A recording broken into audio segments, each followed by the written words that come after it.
Tudo da Canção Nova em um só lugar. Canção Nova Play. Trocando ideias no ar pela TV Canção Nova. Obrigado pela sua presença aqui conosco. Vamos aqui hoje bater um papo, excepcionalmente eu aqui no lugar da Carla Astucci, né? Que está se preparando para a Assembleia Geral da Comunidade Canção Nova. Um momento, inclusive, de você, família Canção Nova, junto com todos, fazer a sua oração, a sua intercessão por esse momento, para que seja um momento de graça para a comunidade Canção Nova. Estão aqui conosco Luzia Santiago e professor Felipe Aquino, que são os titulares aqui deste programa, para trocar ideias com você. A sua participação é sempre fundamental para que o programa aconteça da melhor maneira possível, né? Então envie sua questão, sua pergunta, a sua dúvida para o nosso e-mail trocandoideias@cançãonova.com, também a nossa página no Facebook, facebook.com/trocandoideias, e tem também a opção do Instagram, @TV Canção Nova. A Luzia, por exemplo, é uma das que domina bem o Instagram, participa bastante por ali. Obrigado, Luzia, pela sua presença. Estou muito feliz, muito obrigada. E como nós dizemos, o Trocando Ideias teve origem nesse desejo de estarmos numa sala, numa varanda, quem sabe até numa praia, ou num restaurante, num barzinho, trocando ideias, conversando sobre os assuntos próprios de família, de amizade, aquelas questões muitas vezes de igreja que a gente não entende muito bem, né? Então eu estou aqui, gosto muito de trocar ideias. Obrigado também, professor, pela sua presença. Prazer revê-lo. Amém, uma alegria, trocando ideia, a gente vai se conhecendo, vai se enriquecendo. Olha, enquanto você participa e manda a sua pergunta aqui para a gente, eu já vou dizendo do projeto Dai-me Almas, né? Sempre importante você estar aí sabendo do nosso dia a dia, da nossa realidade da Canção Nova. Estamos com 48%, né? E você pode fazer doação de várias formas, e uma delas é através de aplicativos. É uma novidade que a Canção Nova também te coloca para que você possa, se assim preferir, contribuir para com a gente, ok?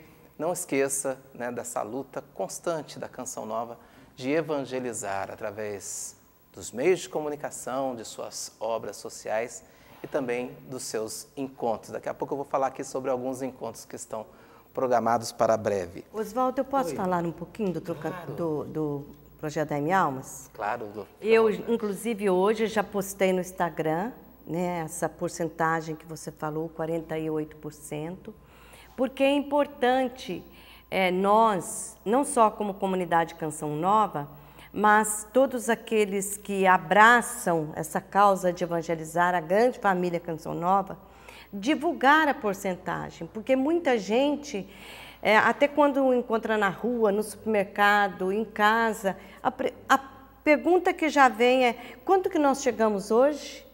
Tal é a grandeza, a beleza dessa família que assume a Canção Nova como sua, né? E essa angústia, esse desejo de que Deus nos conceda todo mês o 100%, né? E que as pessoas contribuam para que Deus possa também agradecer, né? E ficar contente conosco que levamos o seu Filho Jesus Cristo a tantos milhares de corações.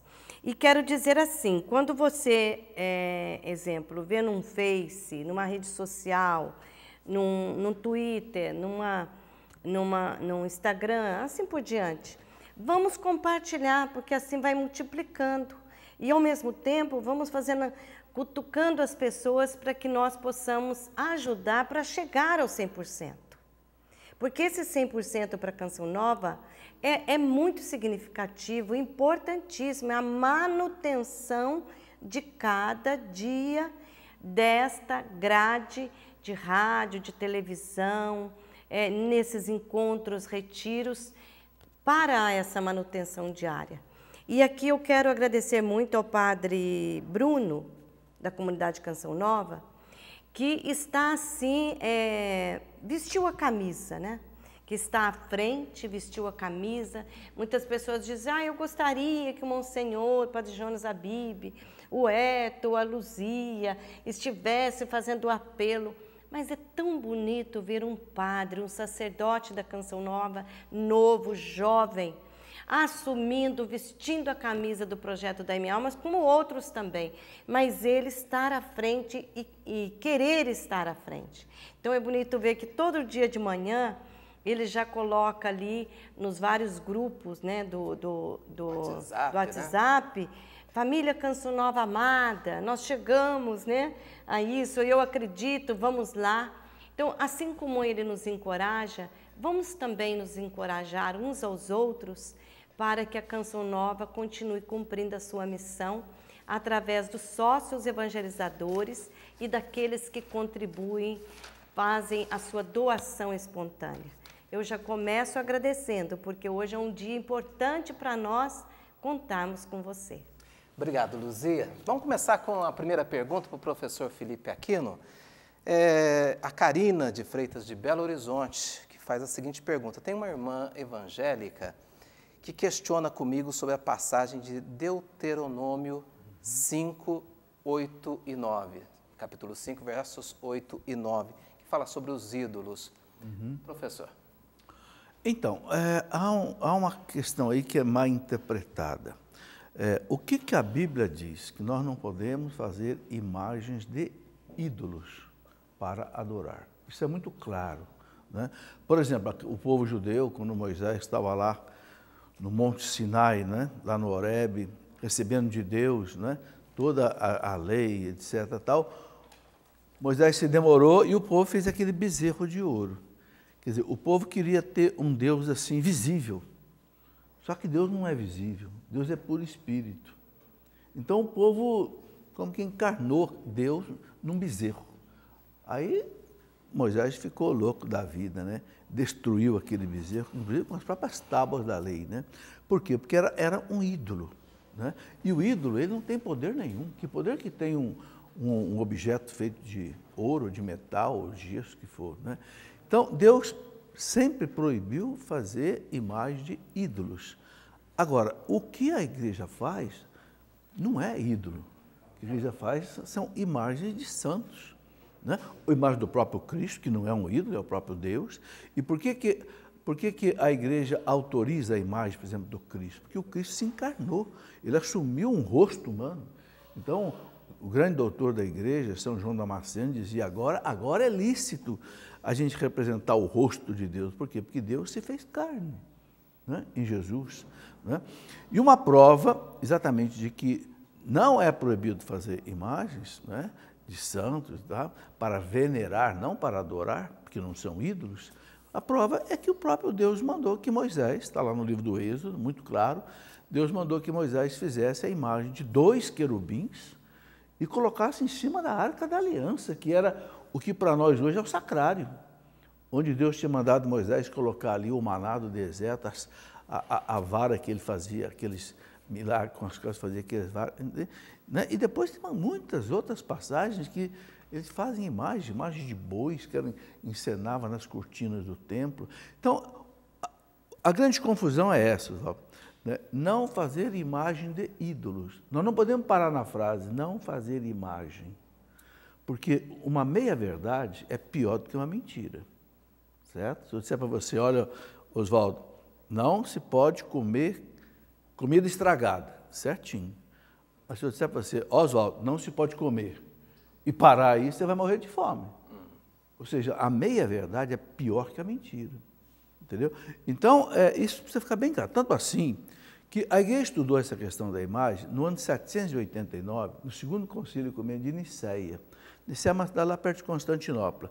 E a igreja deixou claríssimo, está no catecismo, nós devemos fazer imagens, colocar as imagens nas vestes sagradas, nas paredes, nos caminhos.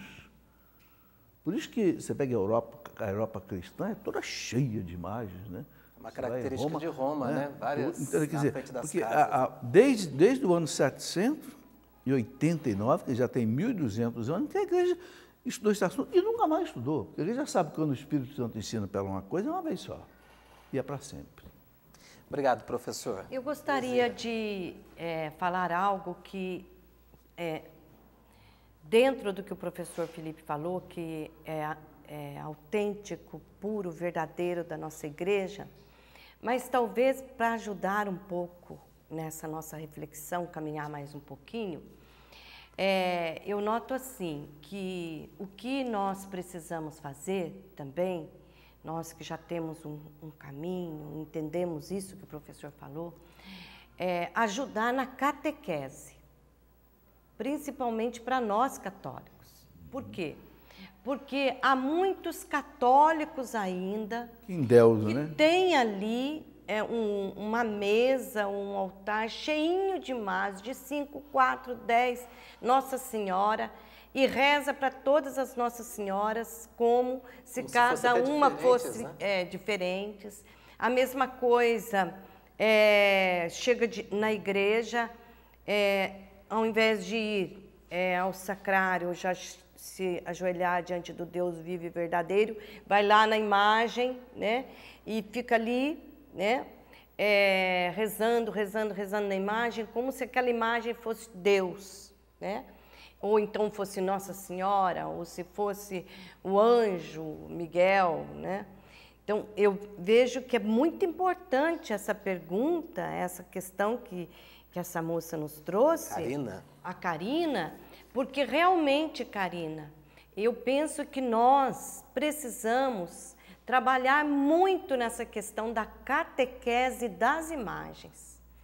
E o catecismo da Igreja Católica tem assim uma explicação muito simples e linda sobre isso, como o professor Felipe falou. E que é necessário falar isso para as crianças, porque há muitas mães que já começam a dar imagem para a criança e não faz a catequese com a criança.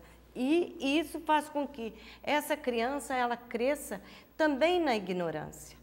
Porque Deus, Ele não leva em conta o nosso tempo da ignorância.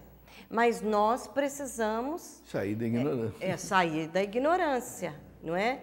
Então, verdade. Eu vejo muito oportuna essa questão que você nos trouxe, porque nós católicos precisamos catequizar os católicos que ficam adorando imagem, confundindo com a ideia, a presença de Deus, o conceito de Deus, a experiência com Deus, né? E acabam numa religião superficial, não é? E a igreja nunca autorizou, né, Luzia, adorar a imagem. Jamais. Até que tem duas palavras na teologia que são bem claras, dulia e latria. Latria é para adoração, dulia é para veneração, vem do grego, a separação é nítida, né? Agora, uma outra coisa bonita nessa questão de imagem, Luzia, é o seguinte, a igreja desde o primeiro século, onde havia muita gente ignorante, que não sabia ler, antigamente era muito difícil se encontrar pessoas que soubessem ler, primeiro, segundo século, terceiro. Então, como é que a igreja dava a catequese? Nas imagens. Acho tão bonito que você explica isso. Pintadas nas paredes. Então, o Vitor Hugo, por exemplo, dizia que a catedral é a Bíblia de pedra. Olha. Por quê? Porque ali ficava narrado, por exemplo, a Santa Ceia, a multiplicação dos pães. Então, o catequista levava os catequizando para lá, e aí ele ia dando catequese mostrando as imagens. Porque não tinha livro, o povo não sabia ler. Então, nas pinturas. Qualquer igreja antiga que você vê, por exemplo, principalmente na Europa, né, é forrada de imagem. Não é só decoração, é catequese. Olha o sentido bonito que a imagem tem também, né? Não só a imagem tem assim de estátua, vamos dizer, mas a imagem também pintada. Que é muito mais bonito, né? Olha, participações através, sua questão, sua pergunta, através do trocandoideias@cançãonova.com, e-mail, né? facebook.com/trocandoideias, também Instagram, @TV Canção Nova. Luzia, uma questão aqui, vou até pedir licença para trazer com mais detalhes. Uma pessoa que não se identifica, ela explica que é de uma família onde todos têm uma personalidade um pouco forte, difícil, ela diz aqui, né? E diz que na gestação ela teve ela soube depois, né, que a mãe dela tentou abortar através de consumo de chá. Isso, graças a Deus, não aconteceu. Ela disse que o pai dela, inclusive, interferiu para que isso não acontecesse. Mas isso, evidentemente, causou, né, uma dificuldade de relacionamento dela com a mãe, né? Ela já passou, inclusive, ela relata aqui que passou por cura interior. E agora ela retorna para casa, depois de 18 anos, ela saiu de casa muito cedo, com 14 anos, e esse problema todo está ali ainda a se resolver, né? Ela ainda está com esse problema todo de relacionamento e das lembranças difíceis, né? E ela também relata que ela tem dificuldade, ela se sente chamada para o matrimônio, mas toda vez que ela caminha nesse sentido, a própria experiência que ela teve meio que acaba empurrando para trás, né? Ela é avessa completamente por conta disso. E ela pergunta o que pode ser feito para que ela consiga mudar esse quadro. É desafiante, mas vamos trocar ideias, né? Eu confesso que quando eu li esse relato, eu lembrei da Terezinha Ferreira, que fazia por tanto tempo aconselhamentos na Rádio Canção Nova, né? E que sempre trazia, assim, quadros difíceis, né?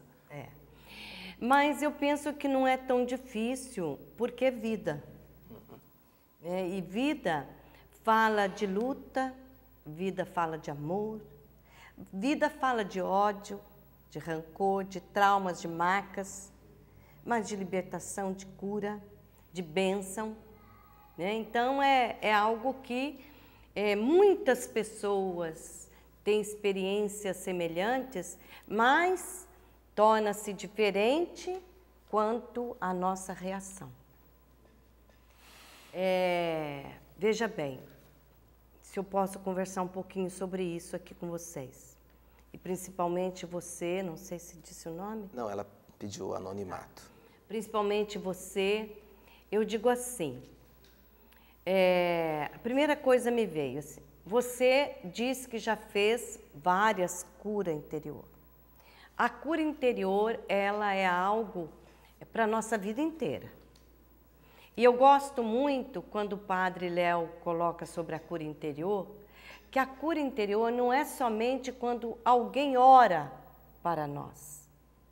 Então, eu vou pedir cura interior para alguém orar por mim, né?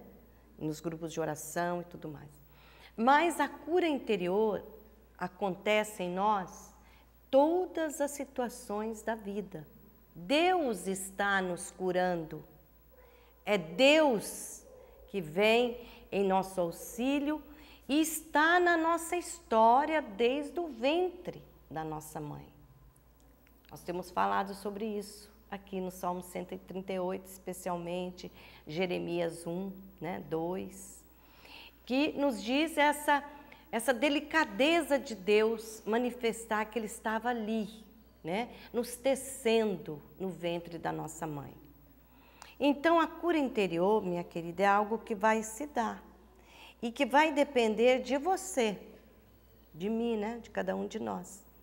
Porque cada vez que vem essas situações com relação à sua mãe, você pode novamente entrar em si e dizer: Deus me ama e porque Deus me ama, eu perdoo a minha mãe. Deus me ama e porque Deus é amor e está em mim, eu vou ver a minha mãe com os olhos que Deus a vê, e não com aquilo que me foi passado pela história. Porque, com certeza, muitas pessoas, ou uma ou outra pessoa, foi falando de algo que marcou tanto você, porque quando você estava no ventre da sua mãe, você não sabia que ela quis te expelir, né? E que situação? Essa jovem devia estar em pleno desespero.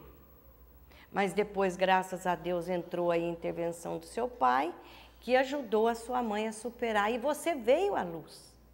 E não significa que a sua mãe não ama você. Foi um momento da vida dela. Tanto que depois ela concebeu você, né? Então, é um ato, é uma questão profundamente positiva. E essa cura interior também pode ser ajudada com uma boa terapia. Hoje em dia, caiu-se aquele preconceito que nós tínhamos de psicólogo, né? No seu caso não é psiquiatra, me parece, mas psicólogo, psiquiatra, né? Que só fazia mal para nós. Mas se nós começamos uma boa terapia e escolhemos, inclusive, o profissional que vai nos ajudar, o psicólogo que vai nos ajudar numa linha cristã, numa linha que é, claro, neutro, mas um profissional que você vai sentir-se mais confiança em conversar ali semanalmente, se você pode fazer essa terapia, para você vai ser excelente. E dentro desse contexto, volta para casa. Nós temos falado tanto isso, né? Volta para casa, volta para a igreja, volta para sua mãe. E essas questões que você tem no seu coração, será que o casamento é para mim? Não é? O que ainda tem para que eu realize na minha vida? Isso aí vai se resolvendo no tempo.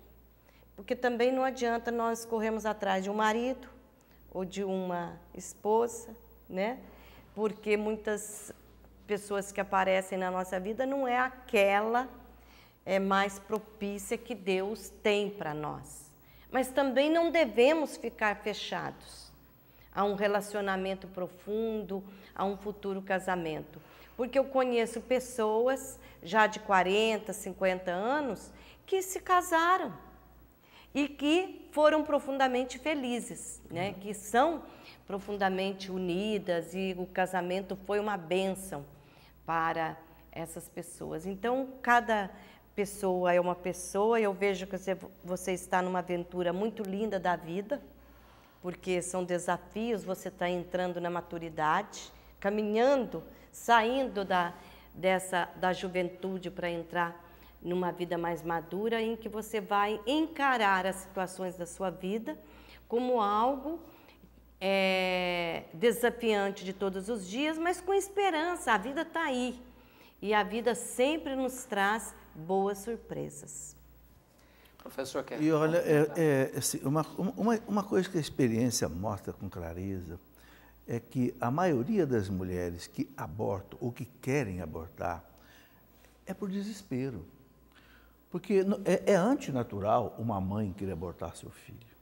Toda mãe ama seu filho.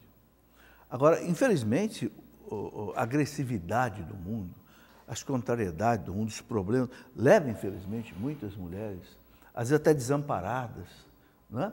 a um ato assim meio que de desespero. Né? E isso diminui muito a culpa da pessoa. A gente sabe que o abortar, é um pecado gravíssimo, que a igreja até coloca como excomunhão, mas num caso em que a pessoa realmente faz aquilo com total, sem problemas, né? Diferente da maioria. Esses dias eu lia, por exemplo, o livro da vida da Madre Teresa de Calcutá.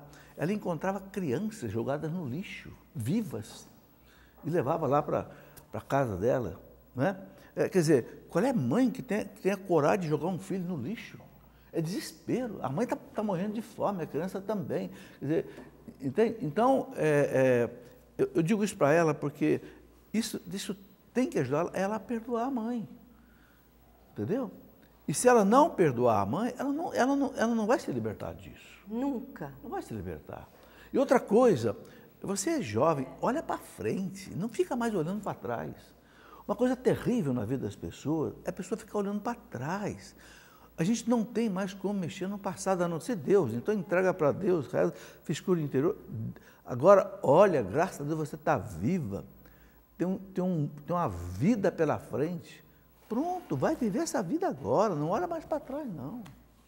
Hã? Amém, isso mesmo. Olha, eu vou aproveitar que a gente tratou aqui da maternidade para dizer de um lançamento que a Canção Nova está apresentando para a gente, de um livro, chama La Salete, O Grito de uma Mãe.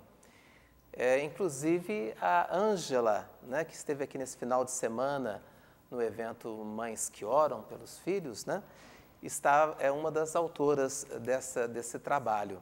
Então, procure, olha, é uma boa indicação aí, sobre esse tema. E a Canção Nova tem uma ligação com essa devoção bacana, bonita, que já há muito tempo a Rádio Canção Nova, inclusive, transmite as missas nos dias 19 de cada mês, né? Porque no dia 19 de setembro é a data de Nossa Senhora da Salete. Certo. E desde o tempo do Padre Pedro, que depois se tornou Dom Pedro, né? Tão amigo. E hoje já está no céu, Está né? no céu já hoje. Que a Rádio Canção Nova transmite direto de São Paulo, nos dias 19 de cada mês, essa missa, 7 horas da manhã, lá na Igreja da Salete, em São Paulo. Então, é um tema muito querido para nós também aqui da Canção Nova. Procure aí no catálogo, nos lugares do Davi, que é uma boa novidade para todos nós. Eu recebi esse livro essa semana, a capa está lindíssima. Até peço que a produção nos traga aí durante o Trocando Ideias, para a gente até mostrar aqui pela televisão. A Graça Melro, nossa diretora, já está trazendo. O professor, pode entrar aqui, Graça, aqui é Trocando Ideias, minha filha. Todo mundo participa, todo mundo ajuda. Olha que bela aqui capa, está. Hein? E é Nossa Senhora da Salete. É muito bonita a história da Virgem que apareceu lá em Salete. E a capa fala muito bem das mães que choram pelos seus filhos. Que oram e choram pelos seus filhos.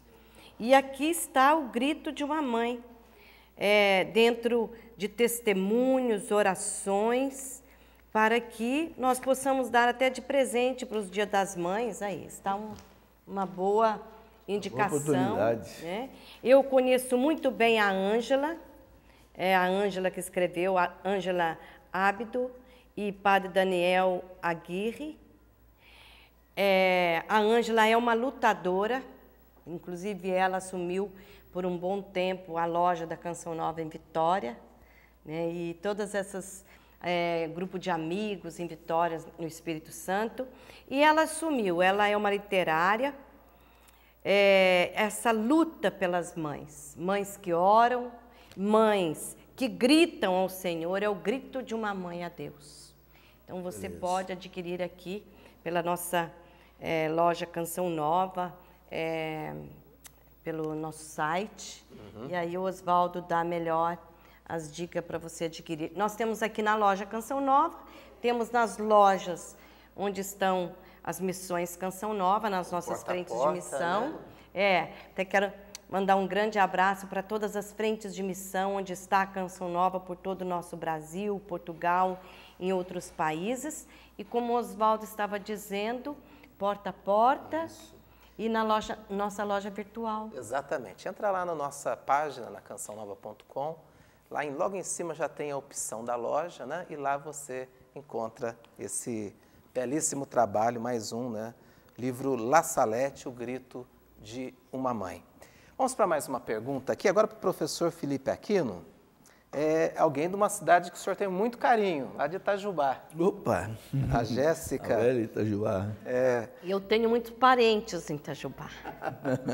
O professor morou algum tempo lá, né, professor? 10 anos. 10 anos. Tem dois mineirinhos nascidos lá. Ai, que belezinha. Então, ela leu um artigo, professor, de um ateu que disse que em uma conversa individual com o Papa, este declarou que o inferno, como um local em que as almas sofrem até a eternidade, não existe.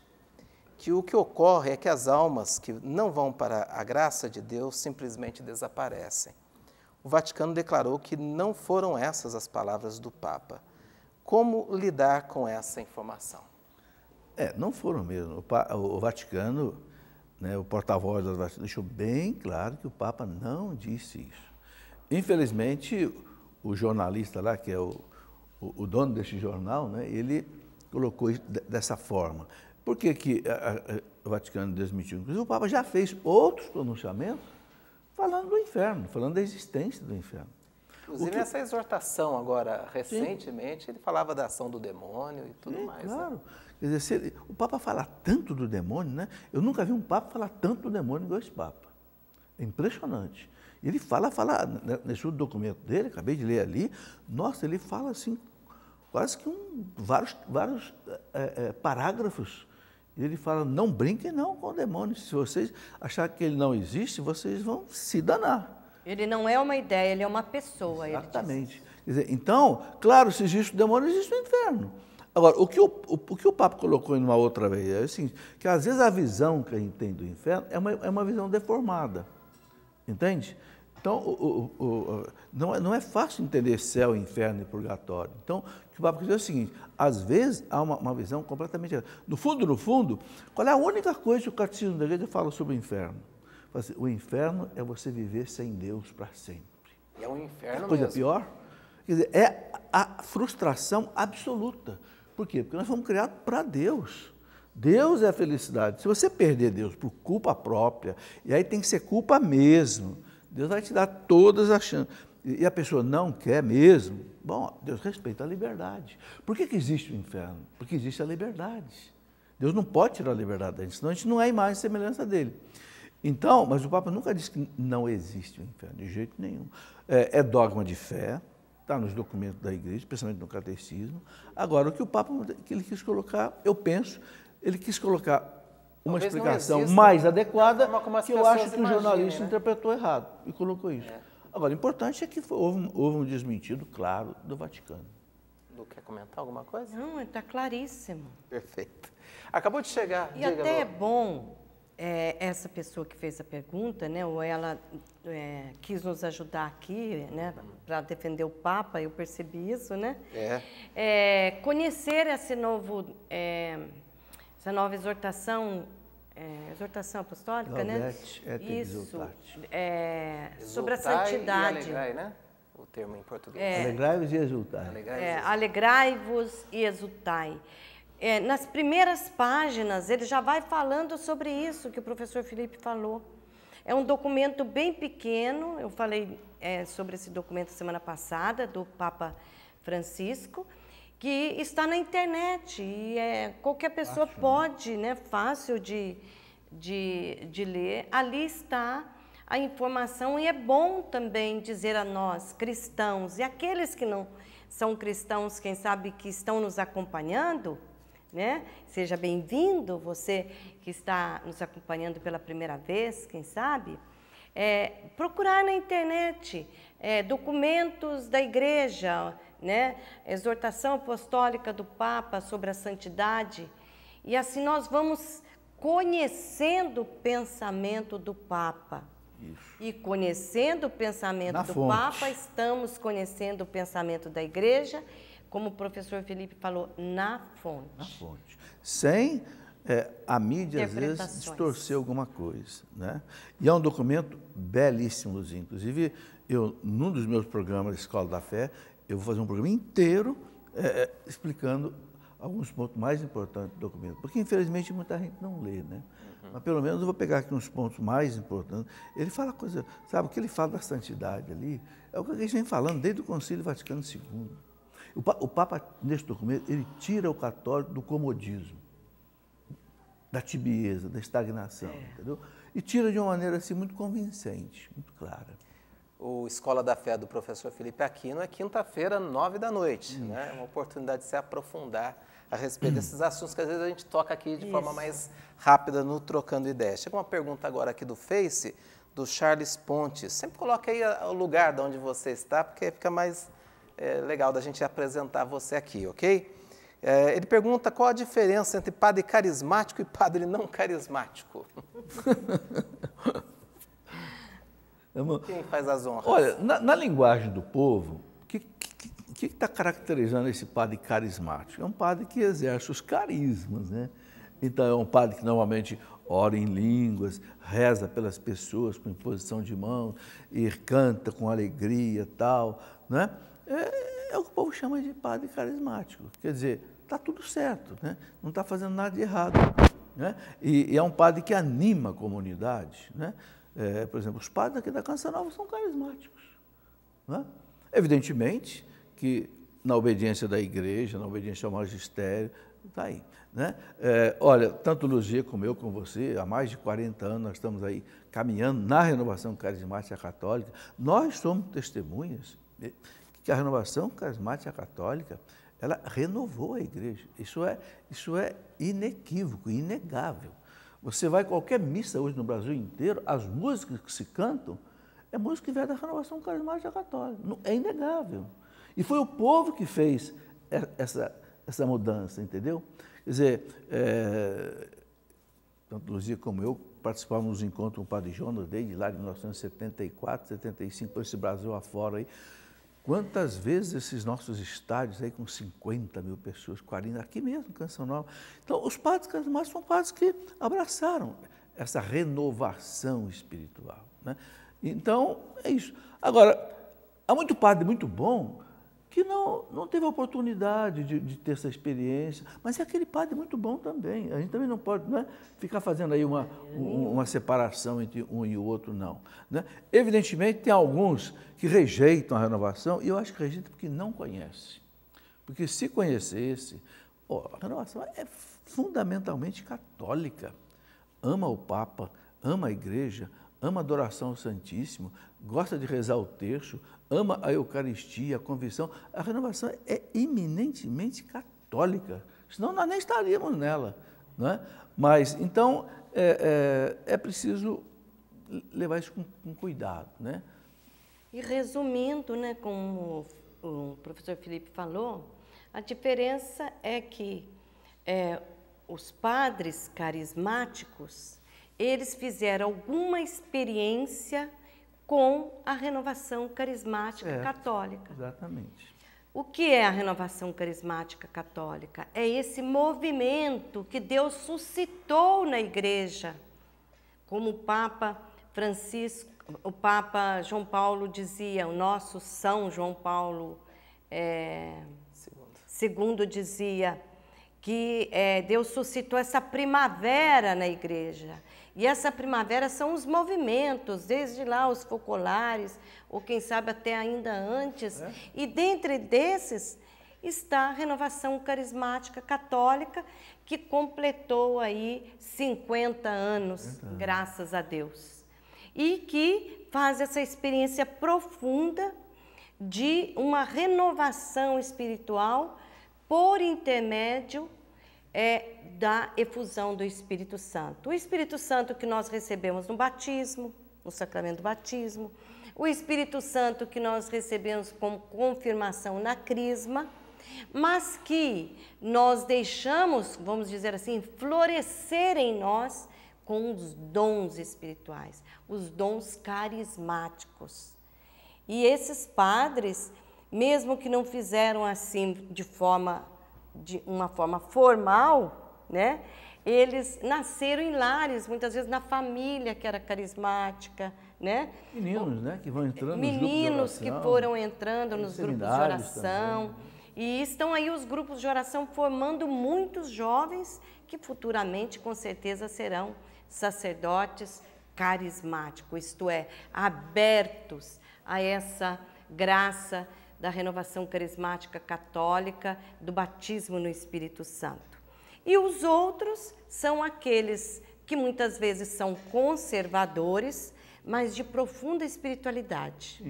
Eu mesmo venho de uma paróquia assim, né, bem conservadora, mas, meu Deus, que profundidade é o nosso... Era e hoje está lá um padre também conservador, mas de uma profundidade, uma espiritualidade profunda. Sim.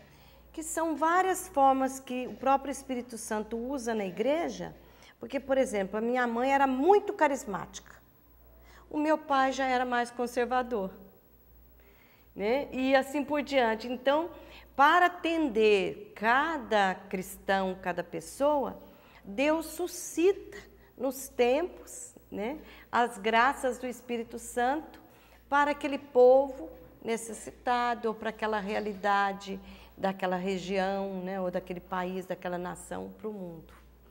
Eu gosto de citar, sabe, Luzia? A diversidade dos dons. A riqueza, né? Riqueza, Eu gosto de citar com assim, um testemunho, uma referência muito importante, é o próprio Frei Cantalamessa, que é o pregador da Casa Pontifícia há quase 30 anos. Ele foi escolhido pelo Papa João Paulo II, depois pelo Papa Bento e continua com o Papa Francisco. Quer dizer, e ele viveu essa experiência da renovação carismática católica de uma maneira muito interessante. Ele conta que um dia ele foi num grupo de oração nos Estados Unidos e os leigos queriam rezar por ele, né? Para ele ser renovado no Espírito Santo. Ele pensou assim, meu Deus, mas eu sou franciscano, eu sou doutor em história da igreja, esse povo leigo vem rezar por mim, eu que devia estar rezando para eles. Mas olha que coisa interessante, Jesus falou para ele, o Raniero, né? João Batista era um leigo e me batizou. Nossa, essa foi boa, hein? Eu que sou Deus, eu aceitei que um leigo que me batizasse. A humildade, hein? Na hora ele entregou os pontos. O povo rezou por ele e ele experimentou realmente, ele disse, uma vida nova que ele, como já doutor em teologia, tal, não tinha experimentado ainda. Nessa comemoração dos 50 anos que a Luzia lembrou aí, que teve essa lá história eu não conhecia, em Roma, não lembro. né? Ele conta essa história, está no livro dele lá, sobre o Espírito Santo. Lembrando que o Raniero esteve nessa comemoração dos 50 anos. Ele estava, né? E esteve lá atuante, ali do lado do Papa, inclusive, eu já tive muitas oportunidades de estar com ele.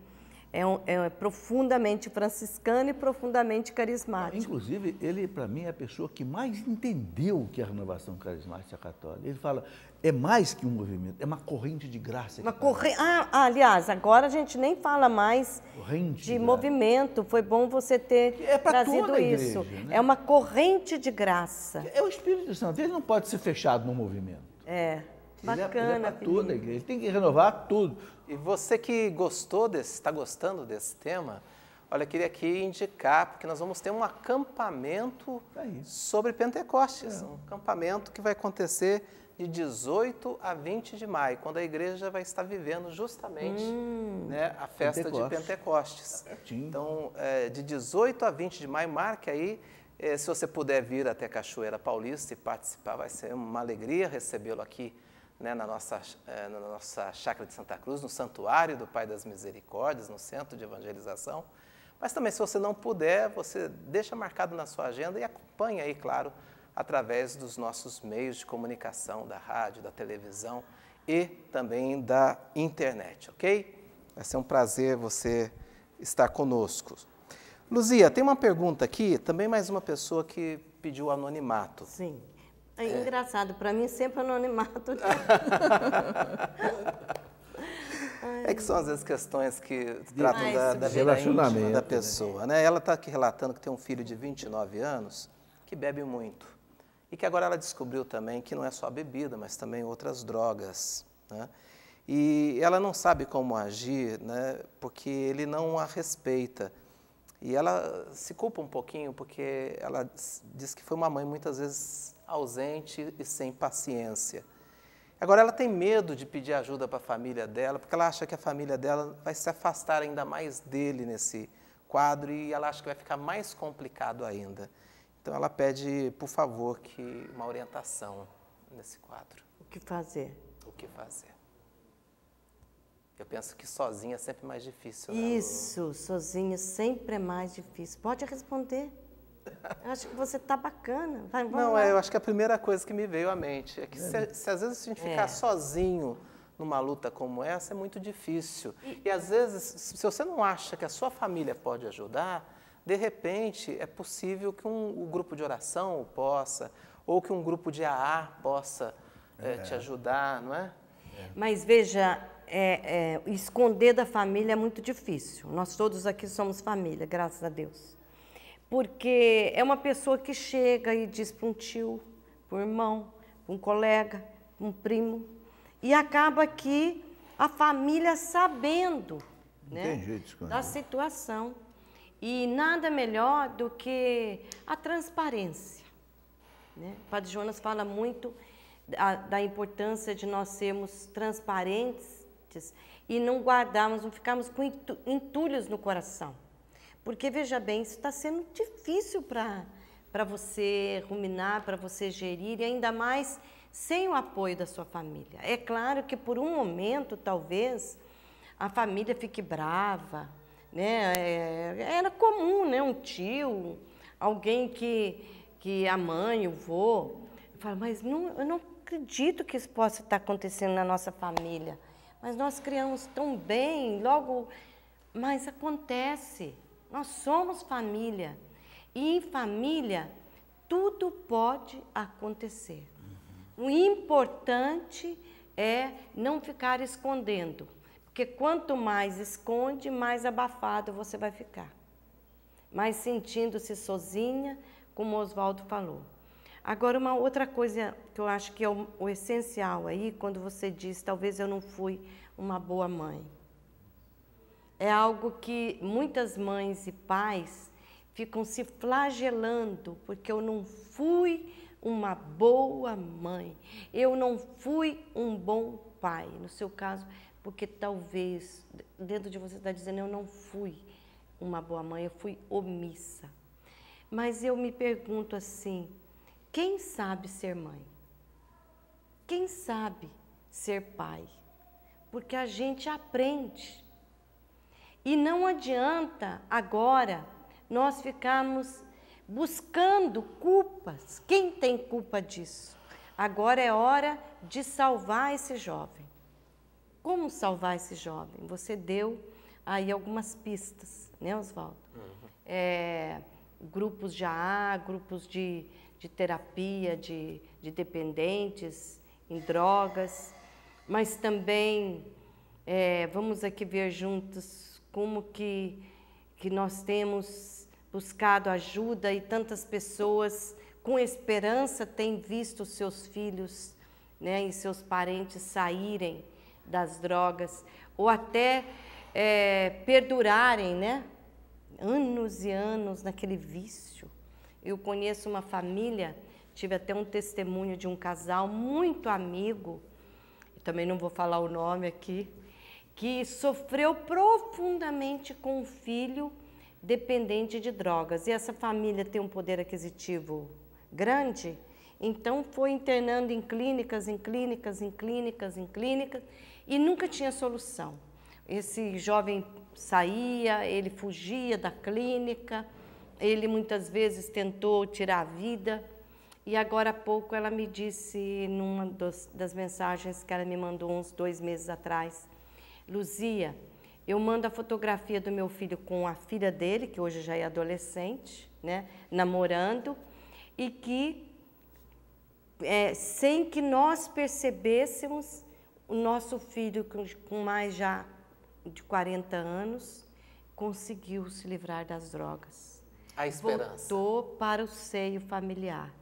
Então, da mesma forma que é uma escravidão, até familiar, porque aí entra no contexto de família, né? E a gente sabe como que é difícil lidar com essa situação, mas é preciso ter fé, muita oração e buscar ajuda, sim. Ajuda da família, buscar partilhar com simplicidade. E ir buscando as pistas para ir na sua cidade, no lugar, como ajudar esse seu filho. Eu estou lembrando aqui de um caso, talvez você se lembre dele, Pantoja. Pantoja, ele foi professor comigo quando eu comecei a dar aula lá na década de 70, em Piquete. Ele era professor. Ele bebia tanto que ele dormia na cadeira de professor com os alunos na sala de aula. Nossa! Esse homem, ele estava acabado. Um dia, ele começou a frequentar grupo de oração. Num grupo de oração, esse homem ficou curado. Foi um milagre. E depois, ele se transformou num grande pregador, rezando pelas pessoas. E eu vi pessoas sendo curadas com orações do Pantoja. Deixou completamente a Bíblia. Uma coisa impressionante. O Zé Pretinho, né? O famoso Zé Pretinho. Quer dizer, então, tá aí, olha, experiência com um grupo Deus. de oração é um canal de graça para droga, para outras coisas, entendeu? Olha, a gente está quase chegando aqui no final do nosso Trocando Ideias desta semana. Eu queria até já dizer que a Luzia vai ficar um tempinho um pouco distante da gente aqui, nós vamos sentir uma falta, nós vamos sentir um pouquinho de falta, né, da Luzia, porque ela vai estar agora na Assembleia da Comunidade, Canção Nova, e depois também vai estar no seu período de descanso, né, de recuperar e carregar as baterias, né, Lu? É verdade. Desde já a gente Precisa, deseja que a cruz aqui é pesada. A gente gente vai sentir sua falta, mas você tem todo o nosso apoio, viu, Lu? Realmente eu vou entrar numa assembleia hoje da comunidade Canção Nova e vou ficar 15 dias, né, contando com o fim de semana, ausente nessa assembleia com mais 88, 90, creio que somos em número de 90 membros da comunidade Canção Nova. E em seguida estarei no encontro Mulheres de Pentecostes, aqui na Canção Nova, se Deus quiser. E depois de Mulheres de Pentecostes, eu vou fazer meu Pentecostes no tempo de descanso. Olha, aqui a gente tem sempre no nosso Trocando Ideias a participação do Dom Orlando Brandes, que é o arcebispo de Aparecida, está nesses dias lá recebendo os bispos do Brasil inteiro na Assembleia Geral da CNBB, né? E ele tem também nos ajudado aqui a responder algumas perguntas que nos chegam. Hoje ele responde a pergunta de um telespectador nosso que quer saber o que a gente deve rezar naquele momento após a comunhão. Vamos ver o que o Dom Orlando diz. Depois da Santa Comunhão, nós temos que dedicar bastante silêncio. Não há um momento melhor para a gente silenciar na liturgia do que este, para um contato pessoal, escutar o Senhor, agradecer, fazer uma memória da nossa vida, do nosso passado e do nosso presente, e também escutar o Senhor, porque quando escutamos, Ele fala, e no pós-comunhão nós estamos plenos do Espírito Santo. É claro, então, que no pós-comunhão também podemos cantar cantos de ação de graças ou até comunitariamente termos um momento de ação de graças, mas o mais importante é o silêncio, que muitas vezes, aliás, não fazemos. Vamos salvar esse momento de intimidade, de contato, de aprofundamento, de amizade com o Senhor, repito, porque tendo recebido o corpo do Senhor, somos repletos do Espírito Santo. Obrigado, Dom Orlando, pela sua participação aqui conosco, nosso arcebispo de Aparecida. Vamos já agradecendo aqui, porque o tempo passou muito rápido.